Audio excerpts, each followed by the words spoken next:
Hello, hi, how are you doing? So today I'm going to talk about what I'm launching into for the next 3 months, starting on this coming Saturday. So I've been running a free event in my now disbanded free Facebook group. For I think the first time I ran it was in about October last year. Yeah, I think so. And I ran it again earlier this year too. And it's the Free Your Inner Child event. And it's about the significance and the importance of learning about our inner child and the bearing that it has on our life right now. And it's often not something that we've really considered and really thought about, because we're kind of children, and we kind of have our life, and we're kind of told what to do, and we kind of conform to what we're told what to do, and we grow up and we kind of just forget to be children. So this is something that when I was doing some of the inner work that I was doing myself early last year, 2020, in the course of what I was going through with a group of other women, we were talking about what we were like as children, how we were, the things that we did, what we liked to do, and how over time, with other people's input, we kind of began to suppress parts of ourselves. Usually the loud, boisterous, noisy, the bits of us that other people would want to dim down because maybe we showed them up, showed parents up, maybe we were afraid of competition, maybe we were very, very good at something, and other children in school made us feel really bad for being that good, and so we dimmed that down. And that could be anything. It can be anything from like physically being good at something to being academically or smart, good at something. I do remember being called a nerd at school because I actually enjoyed doing maths. And these are all parts of ourselves that we often end up suppressing or dimming down, or just by growing up we kind of forget how to play.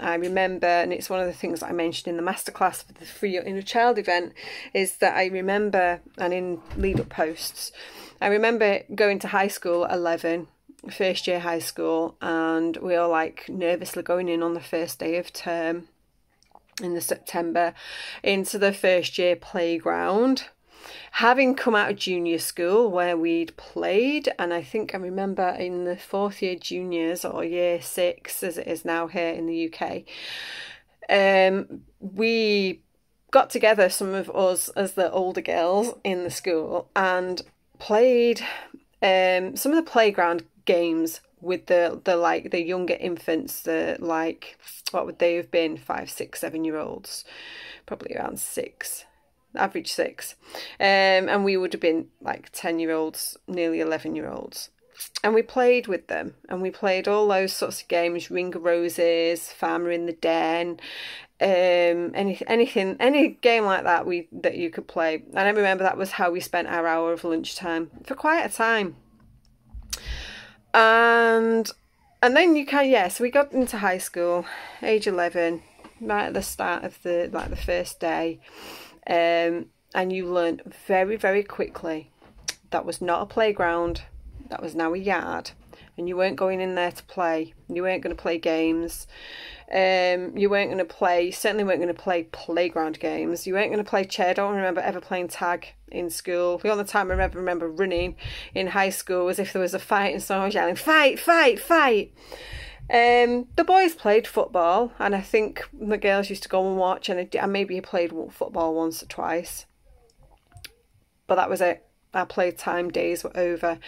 I had younger nephews, and I would play with them. I would play games with them. But a lot of that play spirit between the age of 11 and 12 is literally evaporates. So unless you've got younger siblings and you play games with them, maybe role-playing games, maybe playing things like School or House with them, then it just kind of fizzles out. And any imaginative play, if you maybe were inclined to have imaginary friends, that's not something that you would admit to from the age of maybe 10, 11, 12. I think I probably carried on playing with my dolls because I loved playing with dolls. Maybe till I was about 12. Again, I had younger nephews, and so that helped me to carry on playing a little bit. But this is a question that I then ask in the Free Your Inner Child event, is how old were you when you stopped playing? Do you remember what you enjoyed playing? And it's not just about playing either, it's about creativity, it's about the other things that maybe we enjoyed doing as children, playing, not playing. Maybe it was art was something that you enjoyed doing. Maybe you enjoyed physical activities that you then don't, playing football, that you never carried on doing once you hit a certain age, or academic endeavours took over, or maybe you had to go and get a Saturday job quite early on. Responsibility takes over, grown-up stuff takes over. And as we begin to push away the fun elements of our child self, we can then get caught up in a lot of the things that happened in our childhood that weren't so nice.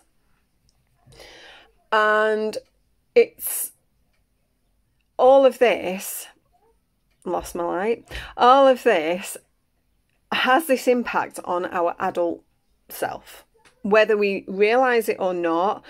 Our behavior, the things that we do, the reactions that we have, I think I've mentioned this before, is that we can find ourselves suddenly having, reacting to things in a way that we'd maybe have reacted to when we were a child. And often then, if you have children of your own, their childlike traits can trigger a response in us. If you've got a child that's maybe the same as you in regards to how noisy or boisterous or energetic they are, it can trigger you into oh, I've got to suppress it because some part of you was once suppressed too.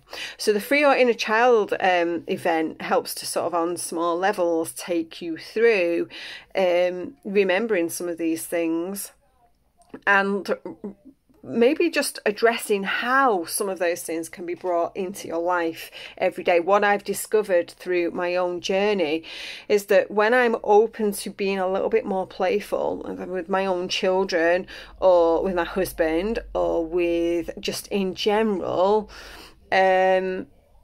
be more open to playing games that maybe I'm like, oh, I've got too many grown-up things to do, I can't play games. I love computer games. I'm not a gamer as such, but I do enjoy I enjoy spending time doing things in games that I kind of relax. It kind of switches your brain into a different gear, and it's relaxing, and it can be enjoyable, and it can be fun if it's something that you play with other people. And that brings out different parts of you that maybe the everyday day-to-day life stuff stops you from displaying and expressing and putting forth. And so what I wanted to then create was a longer process to work through these things, to create more time and more space for your inner child to get to know it a little bit better, because we often grow up and forget about our child self, and then maybe you go into something that's deep and traumatic, and you actually do remember issues from your childhood that maybe have created feelings around an adult event. And when I was going through the emotional clearing processes that I went through in 2019, one of the things that I came up for me was that I was afraid of being alone. I was afraid of being isolated, of having nobody with me. And this was massive, massive, massive emotional, energetic experience that I was holding on to from toddlerhood, where I was left alone to cry at night. And I'd always been I'd always spoken out about leaving babies and small children to cry out at night, going to sleep. Spoke about it. I've lost friends over it. I got into massive Facebook rows about it, and I declared myself some on those posts as a voice for the children who couldn't speak out, because I was a toddler when that happened to me. I remembered what it was like. I remembered the experience. And a lot of babies left to cry out are too young to physically remember it, mentally remember it, because it's often done in the first year of life. But they will emotionally and energetically and subconsciously remember it, and it can be impacting them into adulthood in ways that they don't realise, because everything that's ever happened to you in your life, you are holding on into your body unless you find ways to energetically shift it, move it and let it go. So the coach who took me through the experience that I went through, was like, so what event, close your eyes and think, what event is this? And I was like, yeah, I don't want to be alone. And she had me really connect to that toddler self. And she was like, well, can you take your own children now to your toddler self? Could you invite your own children to be with your toddler self, to know that you're not alone? You're not alone there. And as an adult now, you're not alone in your endeavours. How many friends have you got? Can you remember that you have your friends now who've got your back? And that was like a massive realisation for me on just that one thing, that actually that child needed some compassion and some care that it felt like it was missing. Lots of other childhood experiences. I've gone into my my child self who was being punished. I've talked again about having been physically smacked as a child, so being physically punished for disruptive behaviour, being too noisy, and what that child self really needed at that moment in time was to feel unconditionally loved. And so I took my adult self to unconditionally love my child self, in a way that maybe I didn't feel from my own mother at the time. And then as a consequence, I was able to connect and tune into my mother's energy and foresee a way where she could also have been that unconditionally loving mother that I really needed. And that is part of the healing or the release process of doing some inner child work. And that is what I want to take people through during this Meet, Nurture, Release process through 3 months, 90 days, give or take,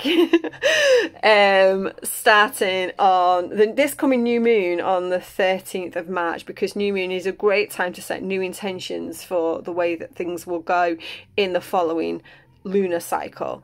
And I like to follow the lunar cycles myself, and I like to listen to and follow the energy of what the moon means. And I thought it would be really nice to do that rather than me starting something on the 1st of a month and running it for 3 months. I would like to start it sometime in a different time of the month. So this one is starting on the 13th of March.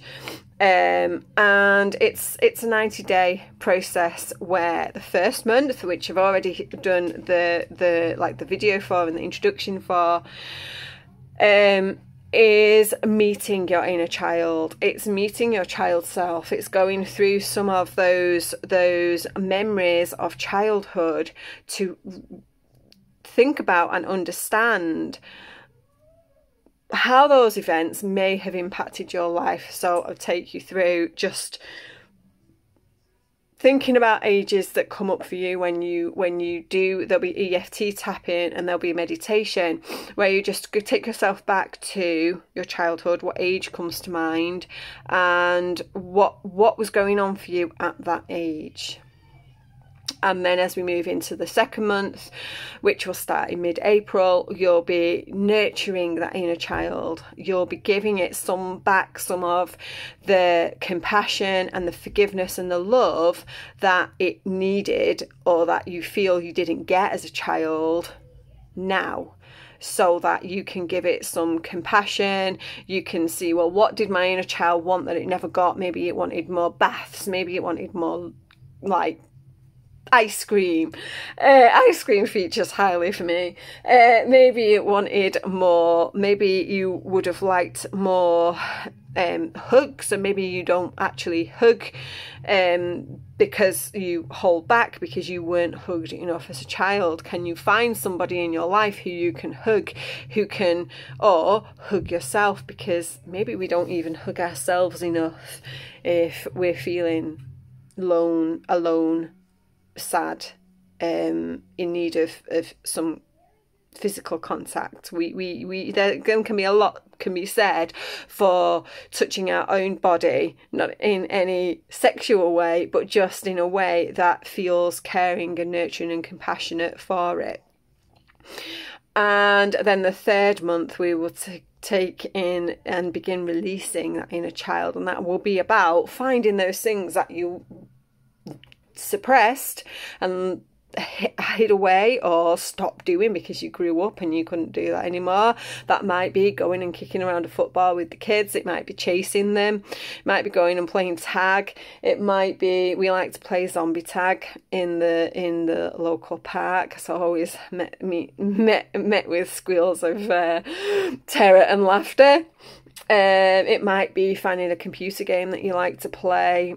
And it might be just finding other ways to express your creative side that your imagination that you've maybe not allowed to have.